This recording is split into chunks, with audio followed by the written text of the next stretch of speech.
Hello. അപ്പോൾ എല്ലാവർക്കും പുതിയൊരു വീഡിയോയിലേക്ക് സ്വാഗതം. അപ്പോൾ ഇന്ന് നമുക്ക് ബാക്കിയുള്ള കുറച്ച് ഇഞ്ചിയൊക്കെ പറിച്ചെടുക്കാനായിട്ടുണ്ട്. പിന്നെ നമുക്കിവിടെ കുറേ പട്ടിക്കുട്ടികളൊക്കെ വന്നിട്ടുണ്ട്. അപ്പോൾ അതിൻ്റെ വീഡിയോ ഞാൻ ഈ ഒരു ഇഞ്ചി വിളവെടുപ്പൊക്കെ കഴിഞ്ഞിട്ട് ഞാൻ കാണിച്ചു തരുന്നതായിരിക്കും. പിന്നെ നമ്മൾ ഒരു പ്രാവശ്യം നമ്മൾ നടന്ന ആ ഒരു ഇഞ്ചിയിൽ നിന്ന് നമ്മൾ വീണ്ടും നമ്മൾ എങ്ങനെയാണ് കുറേ അധികം ഇഞ്ചി ഉണ്ടാക്കിയെടുക്കുന്നതെന്നും കൂടെ ഞാൻ ഈ ഒരു വീഡിയോയിൽ കാണിക്കുന്നുണ്ട്. അപ്പോൾ എല്ലാവരും വീഡിയോ സ്കിപ്പ് ചെയ്യാതെ ഫുള്ളായിട്ട് കാണുക. അപ്പോൾ നമുക്ക് ഈ ഒരു സൈഡിൽ ചാക്കിൽ ഞാൻ ലാസ്റ്റിൽ കുറച്ച് ഇഞ്ചി നട്ട് വെച്ചിട്ടുണ്ടായിരുന്നേ. അപ്പോൾ അത് മണ്ണൊക്കെ ഇട്ട് കഴിഞ്ഞപ്പോഴേക്കും എല്ലാം വാടിപ്പോയിട്ടുണ്ടായിരുന്നു. അപ്പോൾ പിന്നെ അതും കൂടെ ഒന്ന് വിളവെടുക്കാമെന്ന് കരുതി. അപ്പോൾ മഞ്ഞളൊക്കെ ഏകദേശം വിളഞ്ഞ് വരുന്നുണ്ട്. ഇതിൻ്റെ ഫുള്ളായിട്ട് ഇല ഉണങ്ങി കഴിയുമ്പോഴാണ് ഇത് നമുക്ക് വിളവെടുക്കാനായിട്ട് പറ്റുന്നത്. അപ്പോൾ നമുക്ക് ഈ ഒരു ഇഞ്ചി നമുക്ക് പറിച്ചെടുക്കാവേ. അത്യാവശ്യം കുറേ ഇതിനകത്ത് ഉണ്ടായിട്ടുണ്ടായിരുന്നു. അപ്പോൾ കണ്ടോ, ഇത് നമ്മൾ കറക്റ്റ് സമയത്ത് എടുത്തില്ല എന്നുണ്ടെങ്കിൽ ഇത് മുളച്ചു വരും. എന്നിട്ട് ഈ ലാസ്റ്റ് നമ്മൾ ആദ്യം ഉണ്ടായിട്ടുള്ളതെല്ലാം അവിഞ്ഞും പോവും. അപ്പോൾ നമുക്ക് എന്തുമാത്രം കിട്ടുമെന്ന് നോക്കാവേ.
അപ്പോൾ ഗൈസ്, നമുക്ക് ഇത്രയും കിട്ടിയിട്ടുണ്ട് കേട്ടോ ഇഞ്ചി. ഇതെല്ലാം കുറച്ച് മുളച്ചും വന്നിട്ടുണ്ട്. അപ്പോൾ ഇനി നമുക്കുള്ളത് ഈ ഒരു വശത്താണ്. അപ്പോൾ ഇതാണ് നമ്മുടെ ലാസ്റ്റ് നമ്മൾ നട്ടിട്ടുള്ള ഇഞ്ചി. പിന്നെ ഒരു ഗ്രോ ബാഗിൽ ഞാൻ ഈ ഇടയ്ക്ക് ഒരെണ്ണം നട്ടിട്ടുണ്ടായിരുന്നു, അതും കൂടി ഉള്ളൂ. അപ്പോൾ ഇത് നമുക്ക് എന്തായാലും ഇന്ന് പറിച്ചെടുക്കണം. ഇതിൻ്റെ സമയം കഴിഞ്ഞിട്ടുണ്ടായിരുന്നേ. അത്യാവശ്യം നന്നായിട്ട് ഇവിടെ സ്പ്രെഡായി വളർന്നിട്ടുണ്ടായിരുന്നു.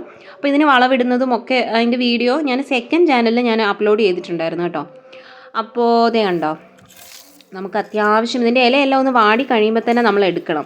അല്ലെങ്കിൽ ഞാൻ പറഞ്ഞില്ലേ, നമ്മുടെ ഈ ഒരു ഇഞ്ചിയെല്ലാം ഇങ്ങനെ മുളച്ച് അങ്ങോട്ട് വന്നുകൊണ്ടിരിക്കും. അപ്പം ഇതിൻ്റെ ചുവട്ട് ആദ്യം ഉണ്ടായിട്ടുള്ള ഇഞ്ചിയൊക്കെ നല്ല വിളഞ്ഞതെല്ലാം പെട്ടെന്ന് അങ്ങ് കേടായി പോവുകയും ചെയ്യും. അപ്പോൾ നമുക്ക് ഇതിനകത്തുനിന്ന് എന്തുമാത്രം കിട്ടുമെന്ന് നോക്കാം.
ഗൈസ് കണ്ടില്ലേ, അപ്പോൾ നമുക്ക് ഏകദേശം ഇത്രയും ഇഞ്ചി കിട്ടിയിട്ടുണ്ട്.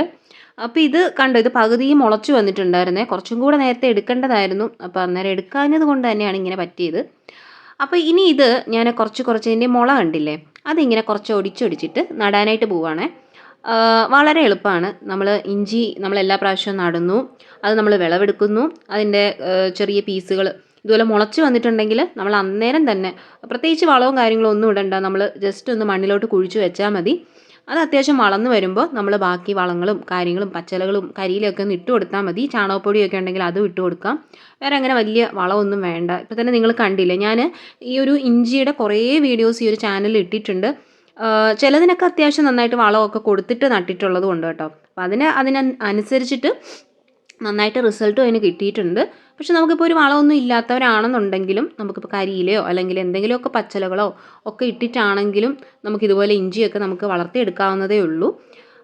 ഇപ്പം ഗ്രോ ബാഗിലൊക്കെ ആണെങ്കിൽ നമുക്ക് വളരെ എളുപ്പത്തിലും എടുക്കാം. ഇപ്പം നിലത്തൊക്കെ ആണെങ്കിലും കുഴപ്പമില്ല, ഇത് അധികം ആഴത്തിലോട്ട് പോകുന്നതുമല്ല. അപ്പോൾ നമുക്ക് ഇളക്കി എടുക്കാനാണെങ്കിൽ എളുപ്പമാണ്. അപ്പോൾ എല്ലാവരും ഇതുപോലെയൊക്കെ ഒന്ന് ചെയ്ത് നോക്കുക, വളരെ എളുപ്പമാണ്. അപ്പോൾ അല്ലാതെ നമ്മൾ ഇഞ്ചി ഇപ്പോൾ നമ്മൾ കടയിൽ നിന്നൊക്കെ മേടിക്കുന്നതാണെന്നുണ്ടെങ്കിലും ജസ്റ്റ് നമ്മളൊന്ന് മുളപ്പിക്കാനായിട്ട് വെക്കുക. എന്തെങ്കിലും മണലിനകത്തോ അല്ലെങ്കിൽ കരിയിലക്കകത്തോ അങ്ങനെയൊക്കെ ഒന്ന് വെച്ചാൽ മതി, പെട്ടെന്ന് മുളച്ച് കിട്ടും. അപ്പോൾ ഞാൻ കുറേ ഇഞ്ചി നടുന്നത്, ഇഞ്ചിക്ക് ഏതൊക്കെ മാസം വളപ്രയോഗം ചെയ്യണം, അതിൻ്റെ വിളവെടുപ്പ്, അങ്ങനെ കുറേ വീഡിയോസ് ഞാൻ ചെയ്തിട്ടുണ്ട്. അപ്പോൾ അതിൻ്റെയൊക്കെ ലിങ്ക് ഞാൻ വേണമെന്നുണ്ടെങ്കിൽ ഈ വീഡിയോയുടെ അവസാനം എൻ്റെ സ്ക്രീനിൽ കൊടുത്തേക്കാം. അപ്പോൾ എല്ലാവരും ഒന്ന് കണ്ടു നോക്കുക. പിന്നെ എല്ലാവരും ഇതുപോലെയൊക്കെ ഒന്ന് കുഞ്ഞു കൃഷികളൊക്കെ എല്ലാവരും ഒന്ന് ചെയ്യുക. അപ്പോൾ കുറച്ച് വെള്ളവും കൂടെ ഒക്കെ ഒന്ന് തളിച്ച് കൊടുത്തിട്ടുണ്ട്. ഇപ്പോൾ അത്യാവശ്യം നല്ലൊരു വെയിലൊക്കെ അല്ലേ. അപ്പോൾ ഏകദേശം ബാക്കിയും കൂടെ ഞാൻ കുറച്ചും കൂടി ഇഞ്ചി നട്ട് കൊടുത്തിട്ടുണ്ടായിരുന്നേ. അപ്പോൾ ഇനി ഇത് വളർന്ന് വരുമ്പോൾ ഇതിൻ്റെ വിളവെടുപ്പും കാര്യങ്ങളൊക്കെ ഞാൻ അന്നേരം കാണിക്കാവേ. പിന്നെ വളങ്ങളൊക്കെ നമ്മൾ ഇനി കുറച്ച് കഴിയുമ്പോഴൊക്കെ ജൈവവളങ്ങൾ എന്തെങ്കിലുമൊക്കെ ഇട്ട് കൊടുത്താൽ മതി. അപ്പോൾ ഇനി ഞാൻ ഇഞ്ചി നട്ടുകൊണ്ടിരിക്കുന്ന സമയത്ത് കുറേ കുഞ്ഞു പട്ടിക്കുട്ടികൾ വന്ന് നോക്കുന്നുണ്ടായിരുന്നു. അപ്പോൾ അവരെ കാണിച്ചു തരാം. അപ്പോൾ ഇവരെയും കൂടെ കാണിക്കുന്നതോടുകൂടി നമ്മുടെ വീഡിയോ വൈൻഡപ്പ് ചെയ്യുകയാണ്. അപ്പോൾ വീഡിയോ ഇഷ്ടപ്പെട്ടാൽ എല്ലാവരും ലൈക്ക് ചെയ്യണം, ഷെയർ ചെയ്യണം, ചാനൽ സബ്സ്ക്രൈബ് ചെയ്യണം. അപ്പോൾ കുഞ്ഞു കുറേ പട്ടിക്കുട്ടികൾ ഇപ്പോൾ ഇവിടെ ഉണ്ട് കേട്ടോ. അപ്പോൾ ഞാൻ ഇനി മുന്നോട്ടാണെങ്കിലും ഇവരുടെ വീഡിയോസൊക്കെ കിട്ടുമ്പോൾ ഞാൻ കാണിച്ചു തരാം. അപ്പോൾ Tata. I don't think so. No, no, no, no. I don't think so. No, no, no, no. It's never, ever, ever, ever, ever, ever gonna happen. I don't think so. No, no, no, no. I don't think so. No, no, no, no. It's never, ever, ever, ever, ever, ever gonna happen. I don't think so. No, no, no, no. Maybe someday you'll have it your way. Maybe someday it'll all work out.